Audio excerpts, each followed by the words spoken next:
sin problema.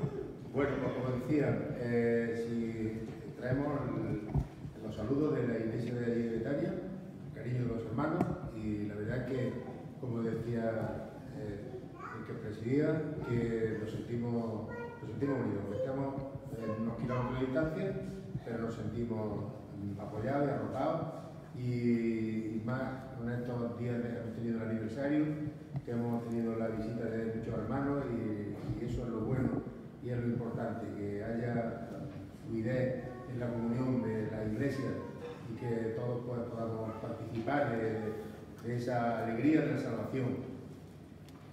Si yo preguntara hoy, dijera, bueno, hermano, hoy para ti, ya que estamos casi a la puesta del sol, ¿qué ha sido lo más importante para ti en este día? Y diría, hombre, pues me he reunido con mis amigos, o me he reunido con mi familia, he estado con mis abuelos, con mis parientes, con mis tíos, he estado con mi equipo de fútbol, lo que sea. Pero yo os voy a decir una cosa, lo más importante que voy a hacer hoy es estar aquí. Eso es lo más importante porque tenemos una cita con el Señor. Y tenemos una cita con el Señor y a veces, hermanos, en los tiempos que corren, y esto no es, no voy a descubrir nada nuevo, pero vosotros sabéis que en los tiempos que corren, cuando la comodidad nos asalta, cuando la comodidad nos domina, pues tenemos la tentación y de no asistir a las reuniones y desechamos el privilegio que el Señor nos da cuando tenemos una reunión con su pueblo. Esto lo comentaba la otra tarde porque también es deciros que ya hemos restaurado la reunión presencial, que estábamos hasta ahora reticentes un poco por el tema del COVID, pero ya gracias a Dios están los tiempos más estabilizados y hemos reabierto la comunión ya, o sea, las reuniones los jueves.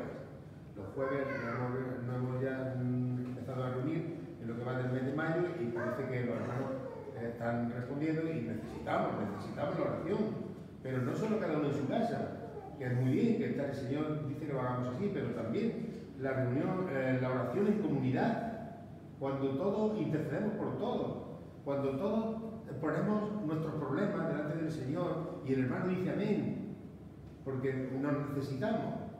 El Señor no ha hecho una iglesia de solitario, no ha hecho una iglesia donde cada uno puede ir por su sitio. Vosotros sabéis que cuando iban a entrar en la tierra prometida, hubo dos tribus que se querían quedar en una tierra antes de la tierra prometida, porque aquella era una buena tierra para el ganado. Y dijeron, pues nosotros nos vamos a quedar aquí. Y entonces Moisés lo llamó y le dijo, vosotros vais a quedar aquí y vais a permitir que vuestros hermanos vayan adelante y estén en la lucha y vosotros aquí. No, todos para adelante. Y ellos ya vieron la reacción de Moisés y se arrepintieron y dijeron, bueno, iremos y iremos delante, ya rectificaron. Y entonces le dijo, si así lo hacéis, el Señor os ayudará, pero si no lo hacéis, vuestro pecado os alcanzará. Entonces quiere decir que esto es una batalla que tenemos todos los creyentes contra el enemigo. El enemigo que lo que quiere es amargarnos la vida, lo que quiere es desviarnos de las cosas, lo que quiere es desafiarnos. Y también decía esta mañana un hermano allí en la iglesia en Betania, que es que el enemigo está constantemente tirando dardos, pero dardos envenenados, para alcanzarnos, para desanimarnos, para entristecernos, para darle tantas cosas. Bueno, pues fijaros que hoy voy a tener una reflexión sobre el profeta Amós. El profeta Amós es uno de los 12 profetas que se llaman profetas menores. No es porque fueran más pequeños, no es porque sino porque sus libros son más cortos. Se llaman los profetas menores, pero el profeta Amós es un profeta intenso. Él, su nombre significa el que lleva la carne. Él mismo dice que era pastor, era una persona que conducía bueyes, lo que se llama un boyero, era también un recolector de higos, eso lo dice en el mismo libro, en el capítulo capítulo 2, en el capítulo 7, versículo 14, él recogía, y era un hombre que no tenía una formación académica como podemos pensar que tendría que tenerla, sino que era un profeta de Dios que hablaba las cosas a veces rudas, a veces fuertes, y la gente lo entendía, pero él tenía que hablar las cosas como le decía el Señor. Y vamos a pensar en esto, porque a veces, hermanos, nos queda y nos llega la tentación de que lo que significa para nosotros la adoración no es sino pues una especie de, bueno, cosas que tenemos que hacer el domingo, porque nos hemos comprometido a ello, y yo así al hermano que me habla le digo, mira, eso es una equivocación. Lo que hacemos el domingo es un privilegio. Lo que hacemos cuando nos reunimos en la comunión con los signos del pan y del vino, los hermanos, es para conmemorar que el Señor hizo algo grande por nosotros. Hizo algo grande por nosotros. Como dice el Filipenses, que el que comenzó la obra en nosotros no la va a dejar, inconclusa, sino que la va a completar, la va a terminar. Yo le referí esta mañana a los hermanos allí. Sabéis que llevo conociendo a un señor que yo sospechaba que era el médico que me operó. Vamos a un curso que estamos siguiendo en Linares, en la Escuela de Idiomas juntos, y yo sabía que ese hombre, pero mi mujer cuando lo vio el otro día me lo confirmó, dice, ese es el hombre que te operó. Y ayer estábamos en una reunión de compañeros de la escuela, y se lo comenté. Se acordaba de la habitación donde estaba. Estoy hablando del 2004. Se acordaba de la habitación donde estaba. Se acordaba de la operación que me hizo. Se acordaba que en aquel tiempo ningún médico quería hacer la operación que me hicieron a mí, porque yo me rompí la pierna buena, el tendón rotuliano y la tibia. Me tuvo que poner una ortopedia con unos enganches, con unos muelles, con unas cosas que nadie quería hacerlo eso. Imaginaros que en medio de la operación dice este hombre, me voy, y yo no quiero seguir con él. No completa su obra. Y yo decía, ¿cómo este hombre se acordaba? ¿Cómo este hombre se acordaba de mi problema? Se acordaba de la operación que me hizo, me la detalló de arriba abajo, como una radiografía. Y yo decía, ¿cuánto más el Señor se acuerda de la operación que me hizo? ¿Cuánto más se acuerda el Señor de cuando fuimos a Él a través de la llamada del Espíritu Santo y conociendo ya el Evangelio que nos lo explicaron hermanos que lo habíamos leído, y fuimos a Él y Él nos hizo una operación importante en nuestra vida? Él nos hizo una operación que nos cambió en una persona nueva, lo que llamamos el nuevo nacimiento. ¿Y ahora cómo voy a tener yo la tentación de un domingo quedarme en mi casa y no asistir con los hermanos a alabar su santo nombre?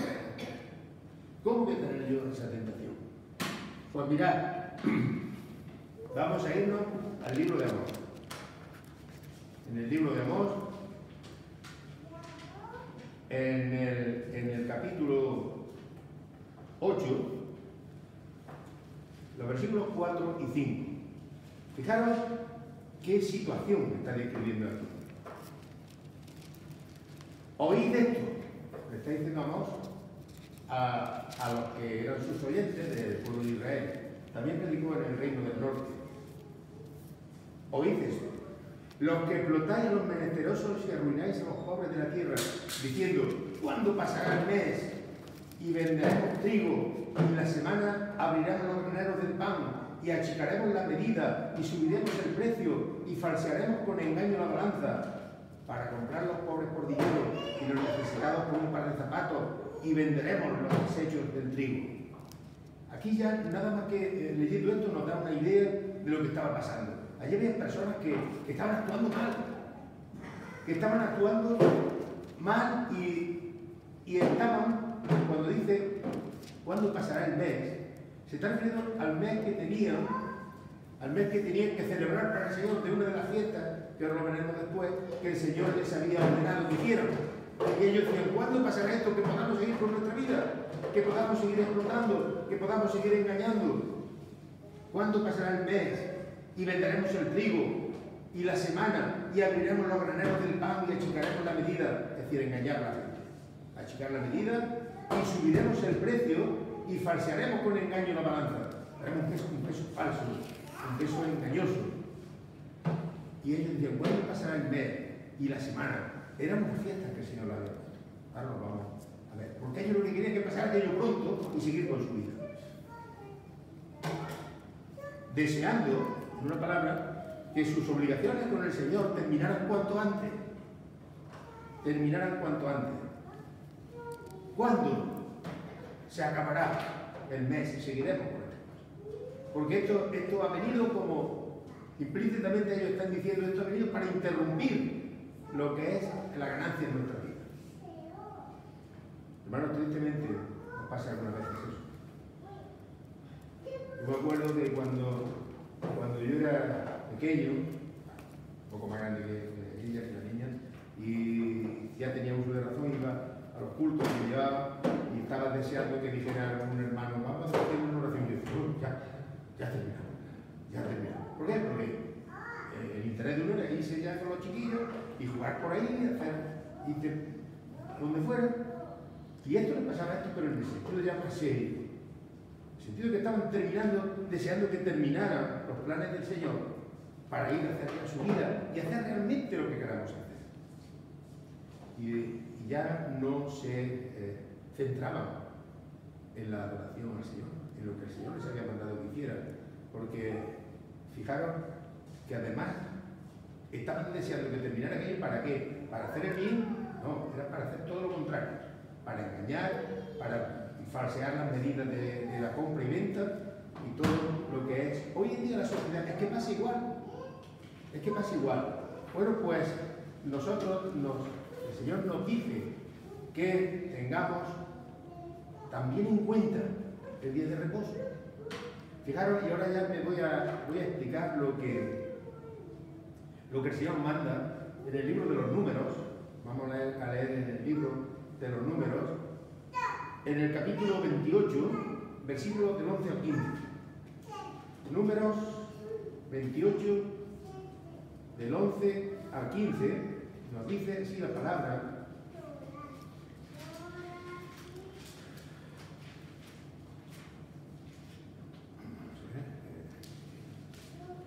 He dicho el 28, del 11 al 15. Mirad lo que el Señor le ordena al pueblo de Israel, entre todas las cosas que el Señor les mandaba cuando estaban por el desierto, pues dice que en el capítulo 28, del 11 al 15, dice lo siguiente: al comienzo de vuestros meses, esto se refiere al mes, esto que decía esto, al comienzo de vuestros meses ofreceréis en holocausto a Jehová 2 becerros de la vacada, un carnero y 7 corderos de un año sin defecto. Y 3 décimas de flor de harina amasada con aceite como ofrenda con cada becerro. Y 2 décimas de flor de harina amasada con aceite como ofrenda con cada carnero. Y 1 décima de flor de harina amasada con aceite en ofrenda que se ofrecerá con cada cordero, holocausto de olor grato, ofrenda encendida a Jehová, y sus libaciones de vino, medio hin con cada becerro, y la tercera parte de un hin con cada carnero, y la cuarta parte de un hin con cada cordero. Este es el holocausto de cada mes, por todos los meses del año. Entonces tenían que hacerlo cada mes.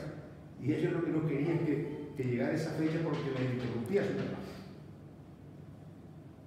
Y dice en el versículo 15, y cuando un año también de expiación se ofrecerá a Jehová, además del holocausto, continuo con su libación. Mirad, ahí hay podemos decir, ¿cuántos requisitos por el Señor? Sí, el Señor tenía todas las cosas muy bien establecidas. El Señor no quería que faltara un detalle. Y Él les decía cómo tenían que hacer las cosas y había que hacerlas así. Y ahí dice un hin, es una unidad bíblica, de tiempo que equivale más o menos a 3,6 litros. 3,6 litros de líquido. Y la libación era también una práctica, que luego lo vemos en Génesis también, era derramar un líquido, bien podía ser vino, aceite o mezcla de miel con leche, un líquido en el altar del sacrificio. Dice, era la libación. Dice en el Génesis, cuando en el Génesis 35:14, que Jacob levantó un monumento en el lugar en que Jehová le había hablado, un monumento de piedra sobre el cual hizo una libación y vertió aceite. Ya sabemos lo que era, el Señor tenía unos requisitos que querían que ellos lo hicieran así. Y esto que leemos en el capítulo 8 de Amós, ¿cuándo van a pasar ya todas estas cosas que podamos nosotros hacer? Porque mira que cada mes tener que juntarse para hacer estos sacrificios a Jehová y todos estos requisitos, ¿cuándo pasará esto? Hermano, vamos a ponernos nosotros en ese lugar. A veces las personas que no son creyentes, las personas que no tienen la esperanza en el Señor, el domingo sirve para cualquier cosa, menos para el Señor. Y a veces tenemos que reconocer que nosotros también podemos caer en la tentación. Que nosotros también podemos, bueno, un domingo, pero luego viene otro, y luego viene otro, y luego viene otro. Y ya el apóstol nos dice, el apóstol Pablo, no dejéis de congregar. Así que yo no sé, nadie me ha dicho si aquí os congregáis mucho o poco, si hay falta, no lo sé.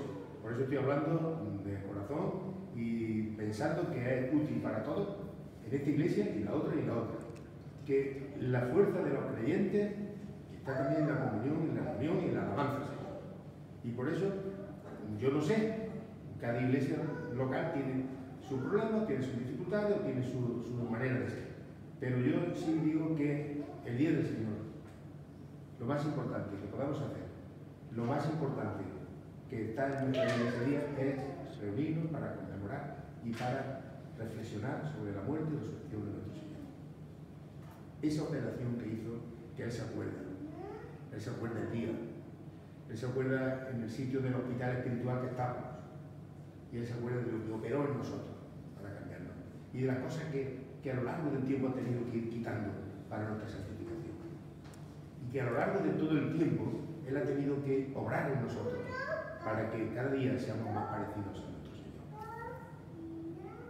Y Él empezó la obra y la va a terminar en nosotros.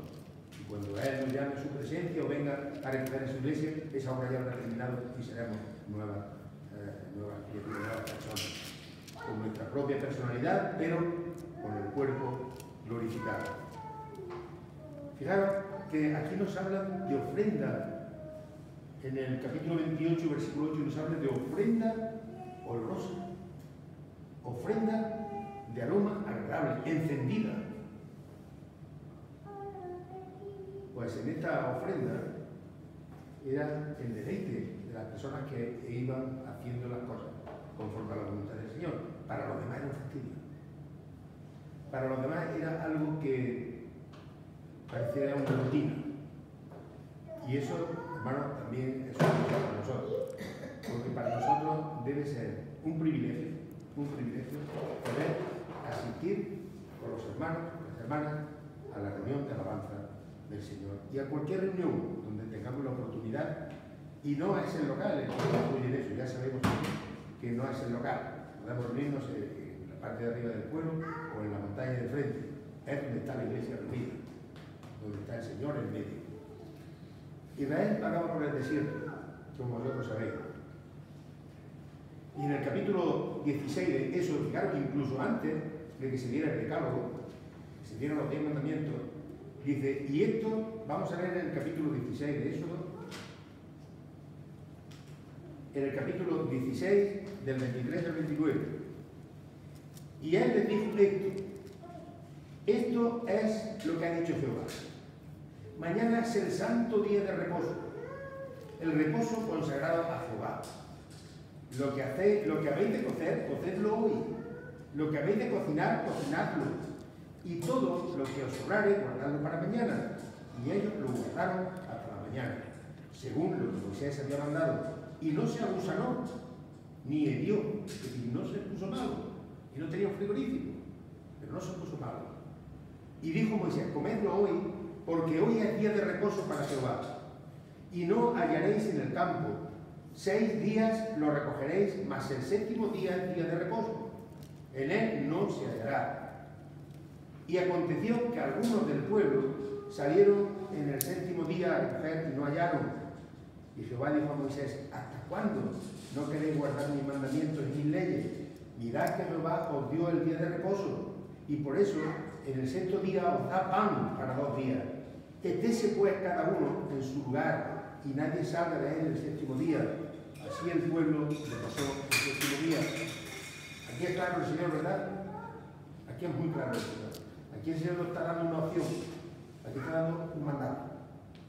Aquí está diciendo: acuérdate, como dice luego en Éxodo, capítulo 20, del 8 al 10, acuérdate del día de reposo para santificarlo. 6 días trabajarás y harás toda tu obra, pero el 7º día es día de reposo para el Señor tu Dios. ¿Y sabéis qué pasa? Que al que ignoraba este mandamiento podía enfrentarse incluso hasta la muerte. Si Dios hoy nos dijera eso, diríamos: madre mía. Si hoy Dios dijera: el que falte a este mandamiento será reo de muerte. Y diríamos: madre mía, vaya responsabilidad. Pero ¿qué es lo que pasa? Que en la realidad, para nosotros, en vez de parecer o ser un privilegio, parece que es una carga. Parece que es una carga. Y no podemos olvidar, como dice el Salmo 22, versículo 3, que Dios habita en medio de la alabanza de su pueblo. Y cuando estoy yo solo, no soy pueblo, soy uno. Necesito reunirme y probar con otros más para alabar al Señor. Puedo hacerlo privadamente, pero en la reunión comunitaria, la reunión de la iglesia, es por lo menos 2 o 3 reunidos en su nombre. Y Dios habita en medio de la alabanza. Y lo dice el salmista porque para nosotros ya ha cambiado la cosa en el sentido de que no seguimos la ley ritual. Donde estaban los cantores, los sacerdotes, los levitas, un orden que estaba aquí extraordinario. Para nosotros es más sencillo. Nosotros no se ven ya las formas externas como se veía en el judaísmo, sino que para nosotros es el interior de la persona en agradecimiento. Como dijo Jesús: he aquí, llega la hora cuando los verdaderos adoradores adorarán en espíritu y en verdad. Ya no necesitamos, fijaros si el Señor nos ha facilitado la cosa. No necesitamos que haya aquí un coro de 40 personas cantando, ni que haya un sacerdote que sea el que medie aquí entre Dios y nosotros, sino que tenemos a Jesús y tenemos el sacerdocio universal de los creyentes, en el que cada uno podemos ofrendar a Dios. Dios manda a adorar. Y no confundamos las cosas, no nos equivoquemos. Bueno, es un mandamiento del Señor. Y el Dios del cielo y de la tierra, el Dios del universo, nos está diciendo que nos manda que santifiquemos el 7º día de la semana. Los cristianos lo hacemos el domingo, porque es el día que resucitó nuestro Señor y pasaron muchas cosas en este día. Y los primeros cristianos decidieron juntarse el domingo para partir el pan, el primer día de la semana, para la ofrenda, para las oraciones, para la alabanza. Pero hay advertencias. Cuando nosotros empezamos a distanciarnos, y todos conocemos casos de personas que han ido enfriándose, han ido distanciándose un tiempo, y ¿sabéis qué pasa? Que luego les cuesta más trabajo volver. Y eso es lo que nosotros tenemos que animar a estos hermanos, para que de ninguna forma sea la reunión la que pague las consecuencias de otras actividades, sino que sea lo prioritario. Y es esa promesa, porque si empezamos a despreciar la adoración comunitaria, pues parece que estamos dándole ya más aprecio a otra cosa. Porque aquí no se puede ser neutral. Y el que rechaza un mandamiento del Señor no está ahí en un término medio, está rechazándolo abiertamente. Y si no lo está rechazando abiertamente, pues haz caso a lo que dice el Señor en su integridad. Y es pues algo como una advertencia que nos hace a nosotros. Mirad, en el capítulo 8 de Amós, vamos a leer el principio, porque antes hemos ido directamente al versículo 4, dice: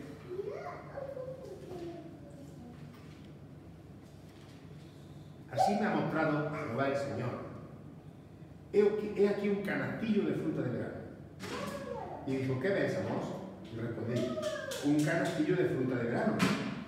Y me dijo Jehová: ha venido el fin sobre mi pueblo de Israel. No lo toleraré más. Y los cantores del templo gemirán en aquel día, dice Jehová el Señor. Muchos serán los cuerpos muertos, y en todo lugar los se echarán fuera en silencio. Aquí hay un veredicto serio. Aquí hay un veredicto de juicio muy serio. Fijaros, cuando me llama la atención, cuando dice: aquí un canastillo de fruta. Y era fruta de verano. ¿Y qué quiere decir aquí? Fruta de verano quiere decir que la fruta de verano pasa. No se puede controlar para más adelante, y menos en este tiempo cuando no había cámara frigorífica. Y la fruta de verano quiere decir que ya está llegando. En otra versión traduce fruta madura. Eso quiere decir que ya está llegando fruta, que está colmando la gota del vaso, que está el pueblo ya sumido en tal idolatría, en tal injusticia, en tal abandono de la ley de Dios, que se nos dan más cartas en el asunto. El otro día, hablando de la sequía, pues hablaba con una persona y le dije luego que hubiera ¿cómo se llama esto? Un post, esto que subimos a la red. Y bueno, mira tú este post, y luego me dice. Y estamos hablando de la sequía. Y vemos que ni políticos, ni mandatarios, ni gobierno, nadie puede hacer nada porque llueva. Nadie puede hacer nada. Y yo le dije: ¿sabéis lo que pasó en tiempos de Elías? En tiempos de Elías predominaba la injusticia, la idolatría al máximo, altares hasta Baal por todos sitios. Y Elías oró y retuvo la lluvia. Y podemos decir: hombre, pero es que yo en aquel tiempo. ¿Y qué pensáis? ¿Que no ha influido la conducta del ser humano hoy en día para la situación que tenemos? Si queremos explicarlo de una manera que se nos entienda, podemos decir: ¿acaso hoy en día el hombre no va a lo suyo sin importarle a casar a los demás? ¿Acaso no sigue en la guerra? ¿Acaso no estamos lanzando a la atmósfera todo lo que se nos figura? ¿Acaso no estamos contaminando los mares? Eso es pecado. ¿Acaso no estamos menospreciando la creación que Dios nos ha dado? Pues si hay sequía es una consecuencia lógica de lo que estamos haciendo. ¿Pero qué pasó? Después de pasar el incidente con los sacerdotes de Baal, que no conseguían que bajara fuego del cielo para que les encendiera el altar, que Elías oró y bajó un rayo de fuego y prendió. Y entonces se dieron cuenta que era un hombre de Dios, que hablaba la verdad. Entonces dijeron: bien, este hombre es de Dios. Y Elías oró y llovió. ¿Y qué tal si ahora nuestra nación y Europa se arrepintieran volviendo a Dios, pero no sacando imágenes a la calle, sino arrepintiéndose de corazón y pidiéndole a Dios en su misericordia, creo yo, que Él llegaría a la situación cuando abriera la compuerta del cielo? Y eso es lo que hacemos muchos creyentes, estamos orando al Señor también por esto, porque nos afecta el problema también que le está pasando a muchas personas que tienen esa escasez de agua. Pero el Señor, cuando hace un juicio, ya ha avisado previamente antes. Aquí le está diciendo que ya está el canastillo lleno, que ya está el canastillo de fruta de verano, que esto se pasa, que estamos a tiempo todavía de comer esa fruta antes de que se pase. Vienen días, dice también Amós más adelante, vienen días, declara el Señor, a partir del versículo 11 del capítulo 8. Vienen días, dice el Señor, en los cuales enviaré hambre a la tierra, y no hambre de pan ni sed de agua, sino de oír la palabra de Jehová. E irán errantes de mar a mar, desde el norte hasta el oriente, discurrirán buscando palabra de Jehová y no la hallarán. En aquel tiempo las doncellas hermosas y los jóvenes desmayarán de sed. Dice la palabra. Y fijaros que hay aquí una amonestación muy seria. dice que tendremos hambre de la palabra de Dios. El pueblo de Israel, que tantas veces el Señor los había sacado del pueblo. El pueblo de Israel, que tantas veces había recibido la ayuda del Señor y se veía con la vida. Y lo despreciaban, y algunas veces iban con oídos. Y le eran infieles, y se entregaban en idolatría, se entregaban en injusticia, se pasaban la ley de Dios. Y decimos, el pueblo de Israel, pero vamos a mirarnos a nosotros también. Tenemos que mirar a nosotros y hacer un análisis serio de nuestra situación, porque nosotros tenemos la guía del Señor. Si nos falta la palabra del Señor, ¿qué pasará? ¿Cuántos hermanos que están alrededor del mundo que no tienen ni siquiera una versión en condiciones de la Biblia y están clamando por ello? Y nosotros tenemos en nuestra casa, y tenemos en los móviles, tenemos todo, y no hacemos el aprecio que debemos. Y no le damos el valor que tiene la palabra de Dios. Imaginaros que de repente, de hoy a mañana, vamos a hacer un ejercicio de imaginación, de hoy a mañana se perdiera toda la palabra del Señor en la tierra. No hubiera predicadores, no hubiera Biblia. ¿Quién no? ¿Entonces estaríamos? Algunos buscaríamos y diríamos, bueno, ¿qué ha pasado aquí? Y dice, pero vienen días que enviaré hambre sobre la tierra, y no de pan ni de agua, sino de oír las palabras del Señor. El pueblo de Israel, aunque no lo sabía, estaba muerto de sed, porque no tenía la visión de la palabra. Y estaban cada vez, iban a peor, hasta que no se volvían y se arrepentían. Pues esa hambruna no va a ser de agua ni de pan, sino que el Señor puede retirar su palabra, puede retirar su mensaje. Y eso es una advertencia para nosotros.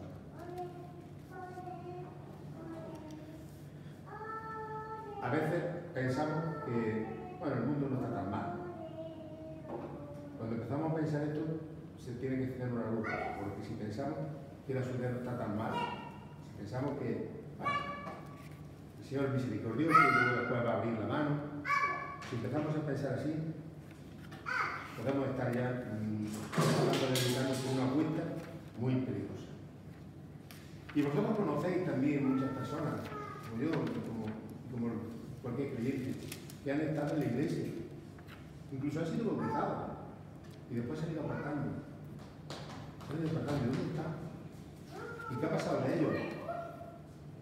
Y el Señor nos advierte muy seriamente en Mateo 7:21, no todo el que me dice Señor, Señor, entrará en el reino de los cielos, sino que el que hace la voluntad de mi Padre que está en los cielos. ¿Que acaso la voluntad del Padre, pregunto yo, no es que nos reunamos y que habitamos juntos en armonía, porque lleve bendición y vida eterna, que alabemos al Señor en conjunto, que nos preocupemos los unos de los otros, que tengamos un objetivo común, que predicar el Evangelio a toda criatura?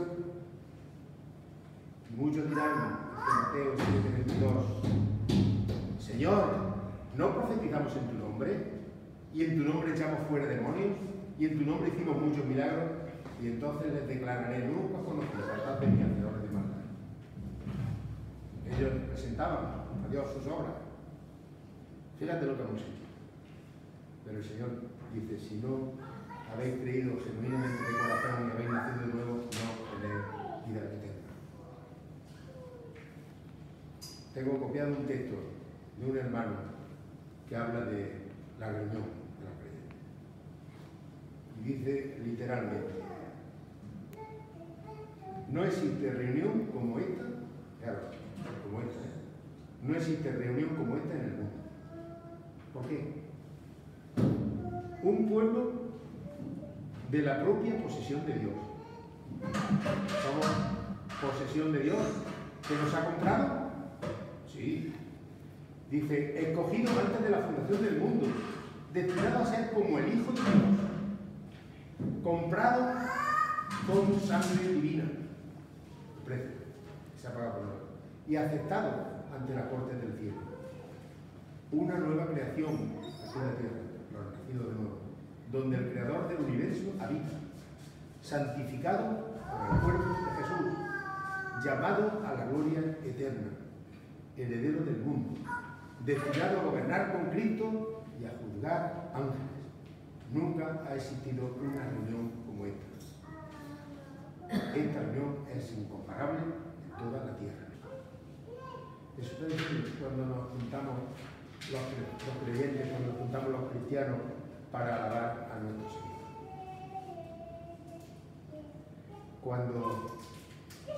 Cuando leía este versículo de Amós, estos hombres sin miramiento, que hacían, que engañaban, que luego sí lo cumplían los ritos a regañadientes, pero cumplían con los ritos.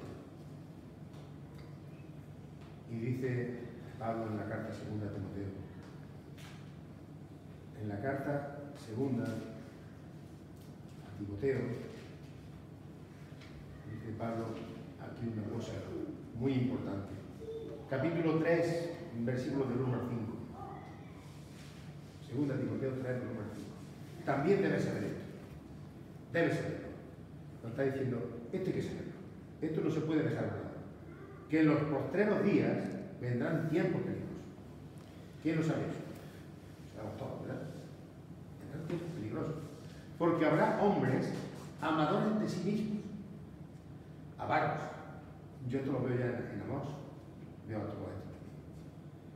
Avaros, vanagloriosos, soberbios, blasfemos, desobedientes a los padres, ingratos, impíos, sin afecto natural, implacables, calumniadores, intemperantes, crueles, aborrecedores de lo bueno, traidores, impetuosos, infaudados, amadores de los deleites más que de Dios. Y aquí viene lo grave. Y tendrán apariencia de piedad,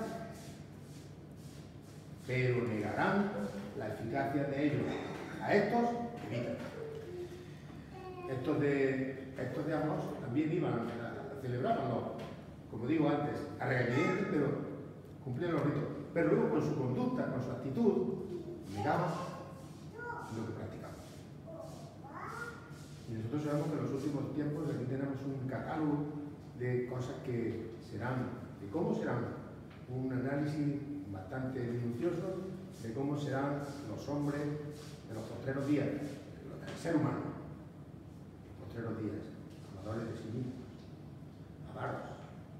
Es que no vemos la vanagloria de la vida, no vemos la maldad que hay en las cosas en los enredos de este mundo sin afecto natural. Cada uno va a lo suyo, ya se ha perdido mucho en las relaciones familiares, se ha perdido todo, crueles, aborrecedores de lo bueno, pero eso sí, tendrán apariencia de piedad. ¿Pero para qué?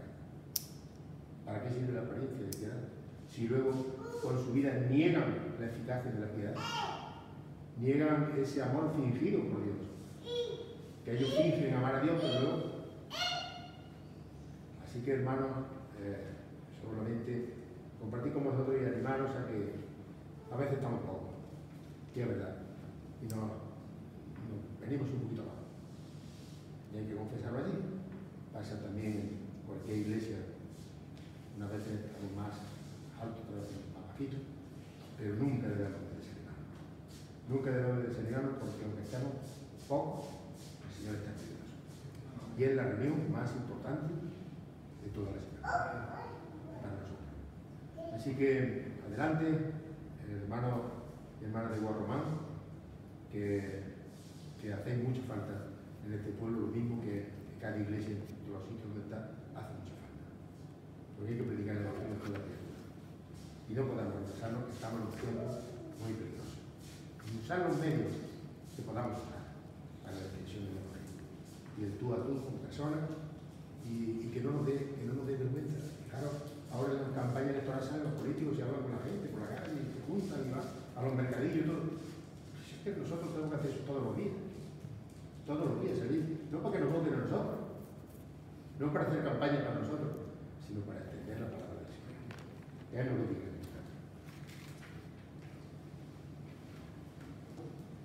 Muchísimas gracias, José Luis, por compartir con nosotros lo que el Señor ha puesto en tu corazón. Está bien, con gozo de alegría, lo que hemos dicho antes. Sabes que hay que comparte muchas inquietudes y que no